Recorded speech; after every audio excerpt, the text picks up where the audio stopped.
पौराणिक कथा के अनुसार युधिष्ठिर, अर्जुन, नकुल और सहदेव सहित माता कुंती और द्रौपदी सभी एकादशी का व्रत रखते थे और भगवान विष्णु की पूजा करते थे। भीमसेन को भी अन्न खाने के लिए मना किया जाता था, परंतु भीमसेन को बहुत अधिक भूख लगती थी और वो भूखे नहीं रह सकते थे। एक दिन भीमसेन महर्षि वेदव्यास के पास पहुंचे और अपनी समस्या बताई। उन्होंने कहा कि हे पितामह, मेरे परिवार के सभी लोग एकादशी का व्रत करते हैं और भगवान विष्णु की आराधना पूजा करते हैं, लेकिन मैं भूख बर्दाश्त नहीं कर सकता हूँ। कृपा करके मुझे कोई ऐसा उपाय बताइए जिससे मुझे सभी एकादशी के पुण्य का फल मिल जाए और मुझे भूखा भी न रहना पड़े।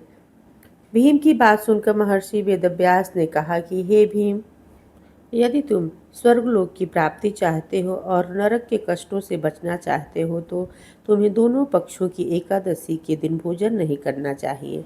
भीमसेन ने कहा कि हे मुनिवर, मैं एक दिन तो क्या एक पल भी बिना खाए नहीं रह सकता हूँ। मेरे पेट में वृक नाम की अग्नि है जिसे शांत करने के लिए मुझे बहुत सारा भोजन चाहिए होता है।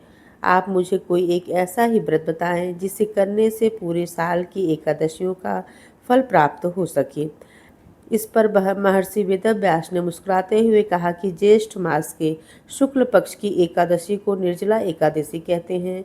इस व्रत में अन्न के साथ साथ जल का भी पूरी तरह त्याग करना चाहिए।